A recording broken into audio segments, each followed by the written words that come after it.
Well, good evening. My name is Craig Chet. I'm a health coach.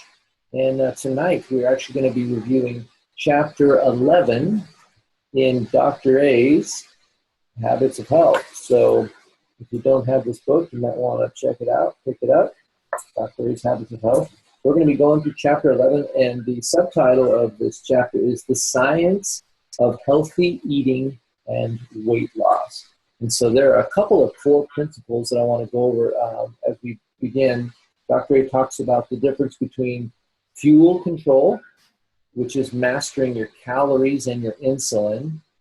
So you have to, it comes in the kinds of foods we eat and the glycemic index compared to the actual calories that they have, which evidently that means the glycemic load. Hunger control, which is satiety, and that's the science of fullness.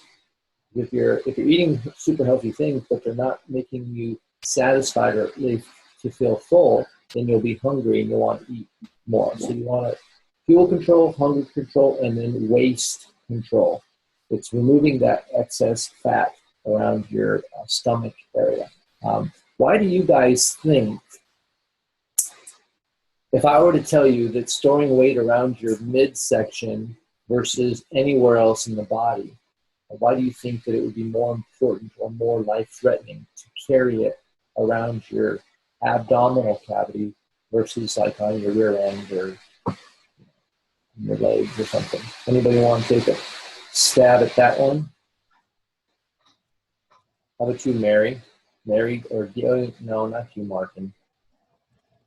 I was just going to ask you to repeat that because I don't know if you noticed that my husband and my dogs went off all at the same time. Oh, okay. And I was like, I don't know. And then you asked the question, I thought, and he's going to ask me.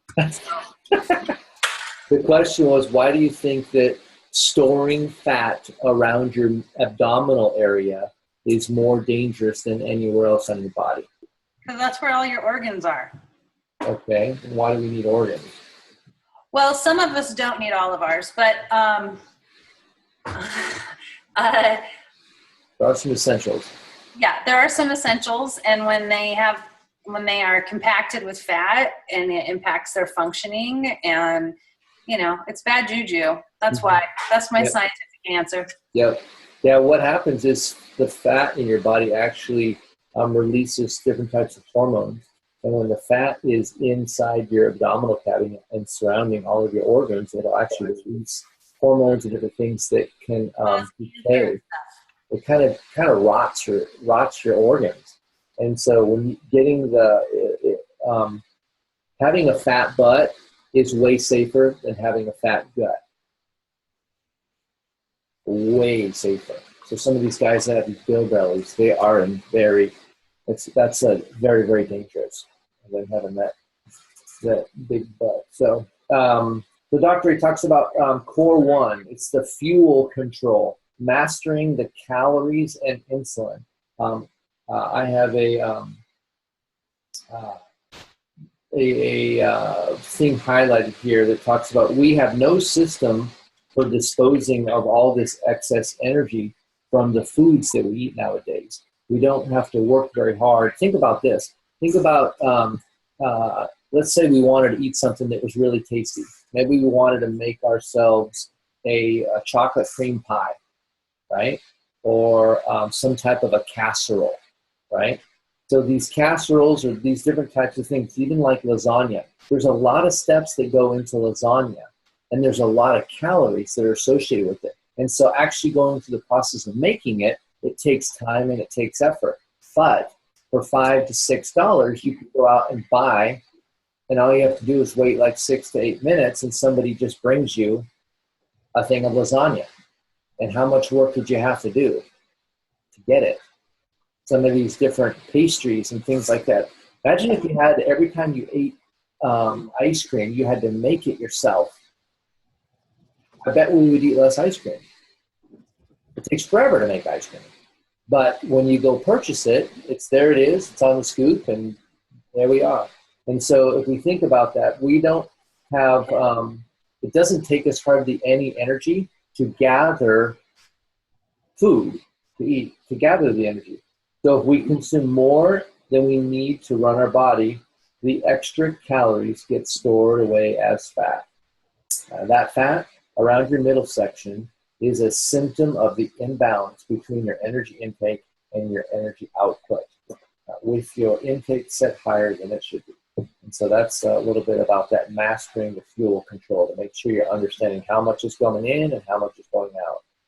Anybody have any comments or takeaways from that you'd like to share?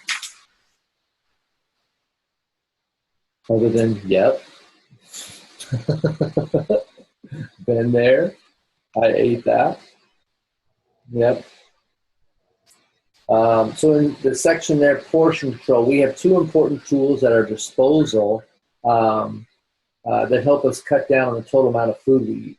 A lot of us have learned to use medically formulated portion-controlled meal replacements, and Medifast is a phenomenal brand, backed with a wealth of scientific research that documents that they actually work.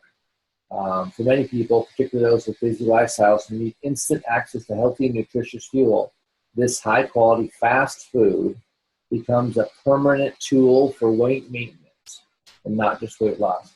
I don't know about you, but I have a meal replacement usually within an arm's length of me all the time, and I've had that for 6 years now. I wouldn't change it. So second up, we have here 3-hour fuelings. Somebody want to cover the science of that for us? That's on page 132. Pull out a few highlights in there. How about you, Kim? You want to tackle that for us? Any highlights?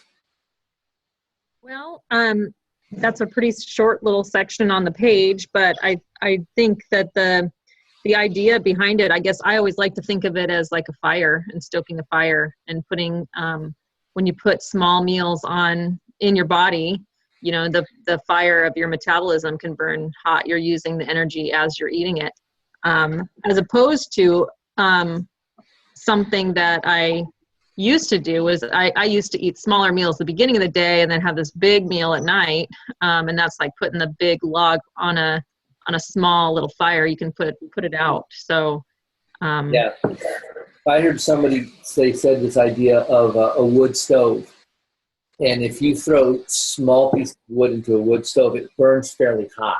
Mm-hmm. It doesn't stay burning super long, but it burns pretty hot. And you put a big log in there, and it will, you know, it takes a while to kind of get going. Sometimes it actually goes out. We used to heat our house with a wood stove, and you know, if you could put in smaller pieces and just keep feeding it smaller pieces, that thing stayed hot and just flaming going. So that's the idea I have, is putting kindling on a fire frequently is better than putting a log on it infrequently. That keeps that fire burning. Yep. A couple interesting things here. Did anybody think, were you guys pretty clear on these macronutrients as fuel? The 3 different types of, well, he has 4 here, but your carbohydrates, your proteins, and your fats. Dean, were you pretty clear on those as far as what that means and the different amounts of fuel stored in different types of things yet?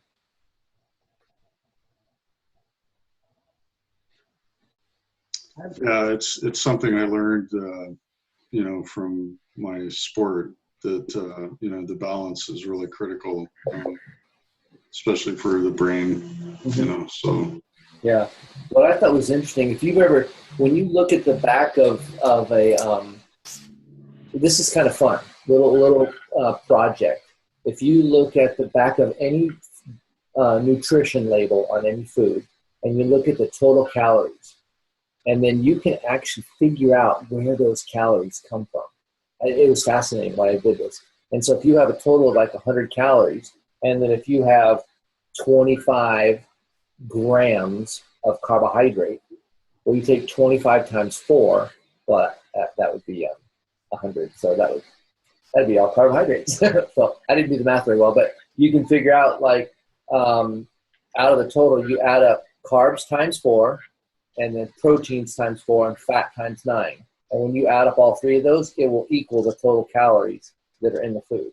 I mean, when you do it, you're like, oh, well, duh, where else would they come from, right? But when you actually do it, you can see how how those calories were made up and what the ratios are in that particular food. Because some people think, well, this has 10 grams of protein and 10 grams of carbs and 10 grams of fat. But when you do the math, you realize how many calories are coming from fat. It's more than double. Kim, you had a question there. Well, I just had a statement underlined here, and I thought it's on page 133. The thing that stood out to me was there are warnings to be had: poor sleep, low energy, headaches, thirst, cravings, hunger. But for many of us, these signs seem like nothing more than one more reason to stop at a fast food drive-through or a local drugstore to grab a soda and some painkillers. And that caught my attention because I'm somebody that has suffered from migraines for a long time. And I tried to do elimination diets to try to figure out what was triggering it, kind of the typical things. And once I got my body in balance and ate the way I was supposed to eat, it was like pretty infrequent that I would get a headache. And I think sometimes, and then having eaten well and had those times where I went off track or really wanted to have something that was sugary and did it. And then immediately, I remember the first time I did that, I felt like I was hit by a Mack truck. I mean, I was on the couch the rest of the night, and it was terrible. And I thought, I lived that life thinking this was normal. Like, this is just life. This is how it is. There's nothing I can do about it. And I think there's a lot of us that think, oh, it's my age. Oh, it's, this or that. This is just life. This is how it is. And without, trying something new, trying a balanced approach, we don't know what that can even look like. Yeah. Have you guys ever done this? This happens in our family all the time. It's about the afternoon, sometime maybe 3 o'clock, or sometimes it could be even like 11 o'clock in the morning. And you just kind of get this wave that goes over you that you're really tired. And the first thing that I think of, or that I used to think of in my mind is, I must not have gotten a good night's sleep last night. I'm tired. Now I say, my blood sugar is low. It's been a while since I've eaten. It has little to do with the night's sleep you had last night. It has to do with your blood sugar. When you're low, you'll get sleepy and you'll get tired, and possibly you'll get hungry. But it's we had our whole family went to like a Easter dinner or Easter lunch, some type of a family meal. And we all went to the same restaurant. We all had, the bread they bring out and the different things. And then we're driving home, and everybody is passed out in the car. They're all sleeping. And I'm trying not to sleep because I'm driving. But I'm like, trying to stay awake. And I was thinking, did everybody in this car get a poor night's sleep last night? Some people that weren't even staying at our house? Well, no. It's because we all spiked our blood sugar, and now our blood sugar was dropped down low, and we're having a hard time.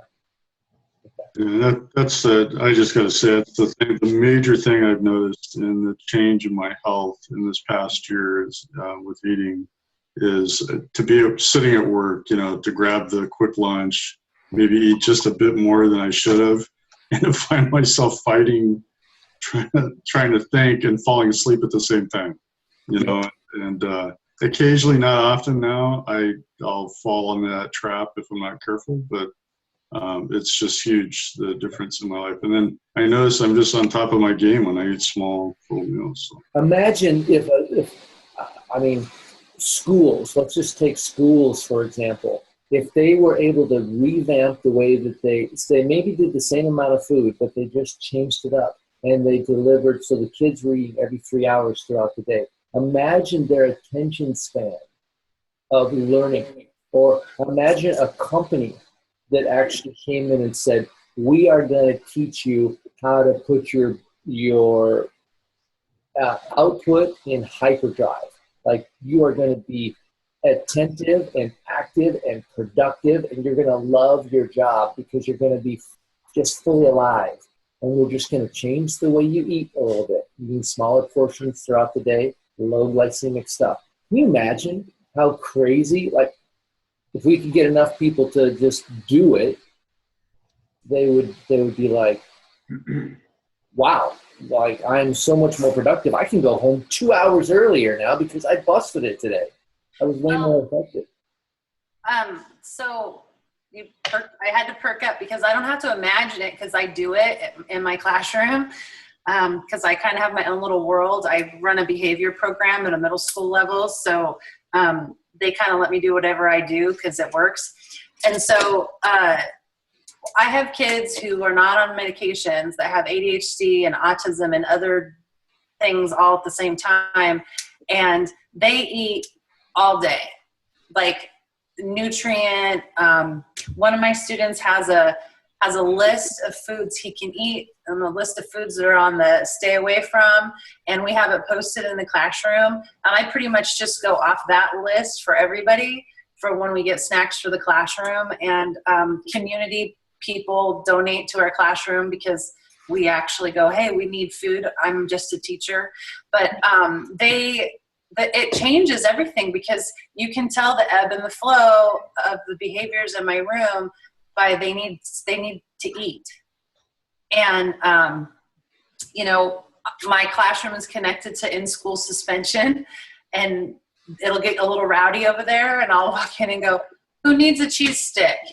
And they just all go, oh, me. And then I give them a cheese stick, and they're like doing their work. And it's almost like magic because they just need, some of them don't even eat breakfast. Like I'll say, what did you have for breakfast this morning, guy? And he'll be like, I had a rock star and some Pop-Tarts. And I'm like, and how do you feel?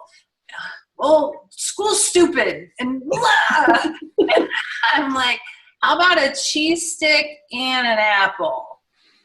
Okay. And they'll eat it if it's offered to them. They don't choose it, but they'll eat it. And I have a big rule: water only, fruits and vegetables, and protein only. Mm-hmm. And so the kids will go, is this a protein? Is this a protein? And then I have kids who have gone to high school who have slimmed down in my room. And then I go to high school and they're like into PE. They're into what they eat. They're not drinking Mountain Dew. And I'm like, okay, if I don't do anything else in my life, those kids, I'm winning just because those kids made that change because they learned about it. Yeah. So, yeah, I mean, it would make the world a lot better if, that one craptastic meal they get at lunch that Michelle Obama made law that they only eat one thing of because they don't want what's provided on the healthy part, So they'll eat their chocolate or strawberry milk and they'll have a piece of pizza and then they throw their apple in the, I don't want this bin. So, yeah. It's fascinating, but if we just knew how our bodies work and to actually, we put crappy gas in our cars and we put good gas in our cars and our cars run good. But I mean, when you know that, you do that. But when you don't know, you put the crappy gas in there. Well, and every teacher in the school will say that, whatever period of class is right after lunch is always the worst. Yeah. They're like, my 5th period class. And I'm like, hey, my kids eat in my classroom. My 5th period class is great. Yeah, exactly. So on page 137, we have the role of alcohol. I'm going to kind of give you a little overview of that, and then I've got a really nice Kahoot all dialed in for us. But the main thing is that alcohol is not really a nutrient. It doesn't provide nutrition per se. I mean, there are some antioxidants and some things, right? Because it does come from fruit. But alcohol, not only is alcohol high in calories, it lowers inhibitions, making you more likely to overeat or to eat unhealthy foods. And one of the curious things when you go into a restaurant is they want to give you a beverage, and oftentimes they give you an alcoholic beverage or offer you that. And if you eat alcoholic beverage, they found that you order more food when you're there. And the more food you have, the higher the tip is, and the better, they're there to make money, giving you what you want, but so they can get what they want, which is your money, right? In fact, it can halt the fat burning state in its tracks and diminish your ability to control your energy intake. It should be avoided entirely during phase 1. If you do drink, you can resume doing so in phase 2, although you may want to change your drink of choice to red wine once you learn what you learn in phase 3 and phase 4 about longevity. And so one of the curious things is if you do like alcohol, you like the way it tastes, you have to kind of think about the downsides. There's upsides, and then there's some downsides for those kinds of things.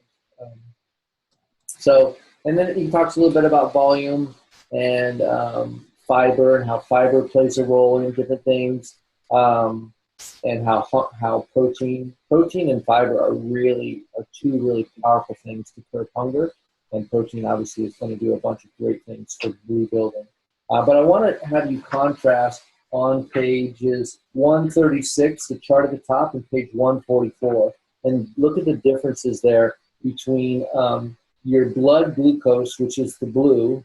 You got some peaks and valleys. And the problem with that, it's called hyperinsulinism, where you have your insulin levels that stay elevated all day long. And that leads to high inflammation and just lots of problems. And so, contrast that to page 144, where he has a lower glycemic meal, and so your blood sugar raises, or your insulin raises, and your blood sugar raises, but not to a big peak. And so you notice that dotted insulin line goes up and down, or above and below very mildly on your baseline. It doesn't stay elevated all day long. And that is if you guys could just learn that one thing, that one takeaway of low glycemic eating, because you can go back to eat whatever you want after you lost your weight, but not without getting the chart on 136. You eat high glycemic foods, you're going to have elevated insulin levels, and that's going to be a detriment to your health in the long run.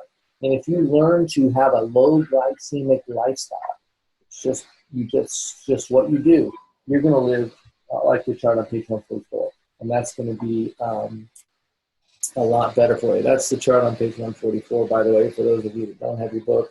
And the chart on page 136 is that one. Big difference. So that's going to conclude that portion. We're going to go into our Kahoot, which is our little game show. So if you guys have a smartphone, you're going to want to grab it. And let's see here. Share screen. We want to go classic. So what you're going to do is you're going to point your smartphone's web browser to kahoot.it. And then I'm going to put this in the chat message here as well, so you guys have that. And then the game pin, once you get to kahoot.it, you're going to type in this game pin, 356-936. And Kim, it's the first one. Yeah. 356-9.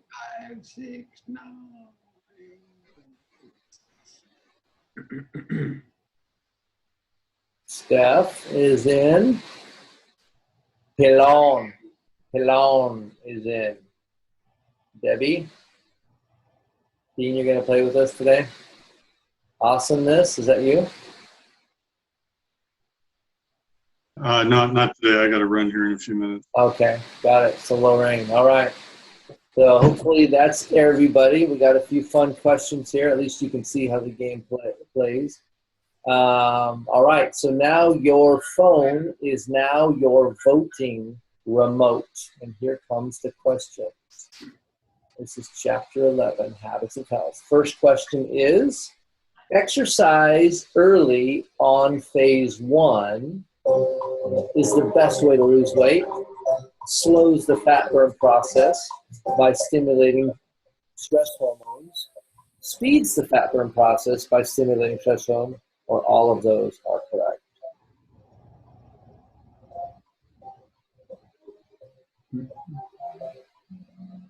Okay, the answer was it slows the fat burn process by stimulating stress hormones. Dr. A recommends waiting at least 3 weeks if you haven't been exercising to start exercising, because exercise starting exercise adds stress, and going into fat burn adds stress. And so we don't want to have too much stress in the beginning because your body will rebel. If you've been working out, we just want to keep it in moderation so that your body can kick into fat burn.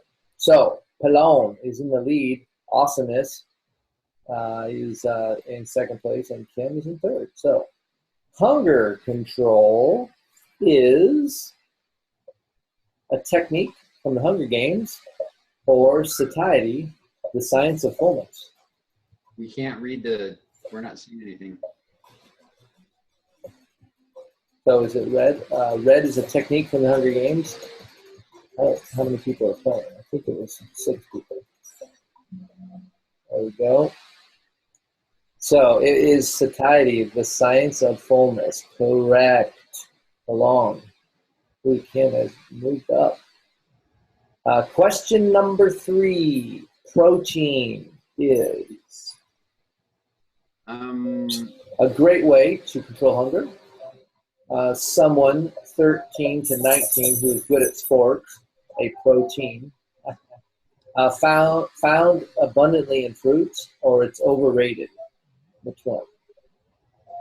Like that? My someone 13 to 19 who's good at sports. That's a protein. Yes, it's a great way to control hunger. Correct. All right. Hold on. Ooh, still close. Close. Is mine Low glycemic eating is good because it keeps my blood sugar at baseline, keeps me from storing food as fat. It's challenging, or all of the above are correct.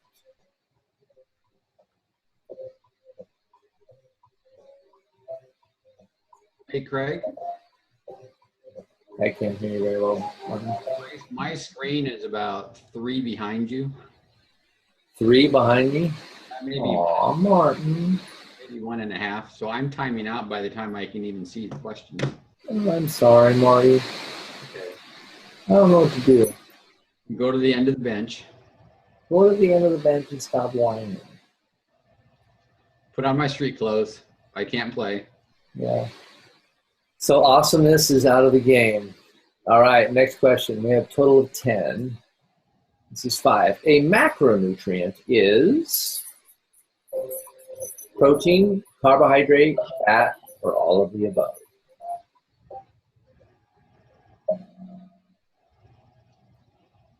It was all of the above.